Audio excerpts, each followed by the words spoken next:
Welcome, Moonies! With Solasta II now available in early access, I've decided to try it out. After about 10 hours of gameplay, here are my first impressions. I haven't played the first Solasta Crown of the Magister, but I've heard it's a great game for fans of TNG-style RPGs. From what I've seen, Solasta II builds on that foundation with improvements to graphics, voice acting, and storytelling, which really caught my attention. Visually, I think it's a beautiful game, especially considering it's an indie title developed by a small team. Some of the environments really impressed me. The character creator is quite robust. You can choose between 6 classes, each offering 2 subclasses except Cleric, which has 3, and 4 ancestries. That's basically your race, along with 12 backgrounds and 8 personalities. There are also abilities and proficiencies to customize, plus some nice hairstyles, although I would prefer more long, curly options. And you can even blend different head shapes to create a character you like. I just wish you could see the subclasses and weapon choices. I can't say much about the main story so far, as the early access only covers a few hours of the first act. That said, I really like the premise of siblings reuniting after a long time to uncover their family legacy, embark on an adventure together, and face different threats. It feels quite unique. Just like with the main story, I haven't experienced much of the side quests yet, but I did like some of what I've seen so far. For example, you can choose sides in certain dialogues and decide who to support. If your character speaks specific languages, it can help persuade some NPCs to cooperate, resolve situations peacefully, or influence which side they take. Depending on your choices, especially if the NPC belongs to a faction, you can also earn reputation points with that faction. Some characters may even agree to help you, but only under certain conditions, like leaving their treasures untouched. The exploration feels really unique to me. You move around using a global map, and you have a limited number of movement points per rest. Depending on the terrain, moving to certain locations can cost more points. You can also use a forced march to keep traveling beyond the normal daily limit, but that comes with consequences, like gaining levels of exhaustion, which can make your characters almost useless in combat. This can sometimes make it harder to get back to a city to sell items or deliver a quest. Since you can't just fast travel, at least I haven't found a way to do that, and you may run into multiple encounters along the way. Occasionally, you also come across temporary events on the map that might disappear if you don't reach them before your next rest. You can only take long rests on the global map, in inns, or at campfires. This is your opportunity to level up, verify items, and prepare spells. And during short rests, you need to roll the dice to recover HP. Dialogue usually has 4 options, one for each sibling. Most of the time, this means each sibling has a dialogue choice, so there is not a huge variety to pick from.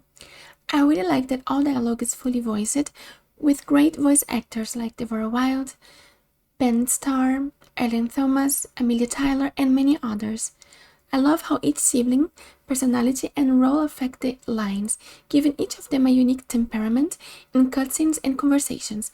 I also like that any of them can attempt skill checks during dialogues. As for the characters' visuals, I really like it how my characters stand out.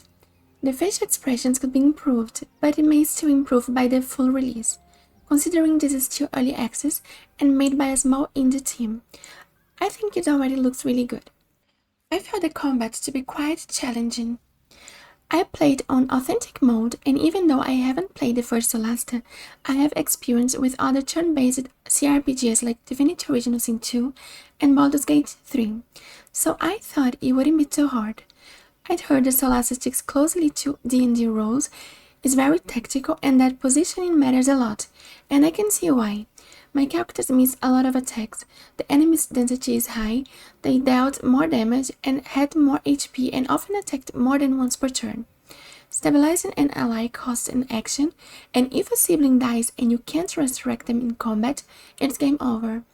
Coming from the other games I've played, Solasta II's combat is definitely much more unforgiving. This game is really unique when it comes to companions. Your companions are basically your siblings, the other characters you create at the start of your journey. Occasionally, you can also escort other NPCs, making a team of 5. They help you in combat and also participate in dialogues. This game doesn't have romance options. Most of the time, you travel only with your siblings. There's already an early access roadmap showing that later this year, we will get updates adding multiplayer, 2 new classes, 2 new ancestries, more customization, and increased level cap from 4 to 6. The start of Act 2, a crafting system, and new world events. Next year, we'll probably see even more ancestries, classes, a faction system, and additional content. The game is also already receiving hotfixes to address some bugs. I only ran into a few minor bugs. For example, when I split my party and tried to regroup, they wouldn't follow me, but a simple reload fixed it. There were some visual bugs like my character's legs disappearing with a new outfit or that NPCs jumping around. At one point, a loading screen took much longer than usual, about 3 to 4 minutes, and I had to restart the game.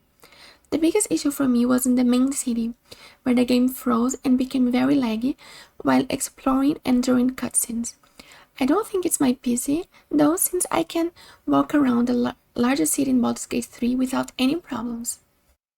I really like it that in this game, you can either click to move or use WASD to control your characters. I also enjoyed how the reputation system with factions can unlock rare items from the vendors. One thing I wish they added, though, is a cutscene for long rests, showing our characters setting up a tent or camp. If you like D&D, tabletop RPGs or CRPGs, I would say Solasta II in Early Access is definitely worth trying. It has great voice acting, gorgeous environments, a solid character creator, tactical combat that D&D fans will enjoy, and there's still much more content to come. Thanks so much for watching. If you enjoyed this video, don't forget to like and subscribe. It would mean the moon to me. Bye bye!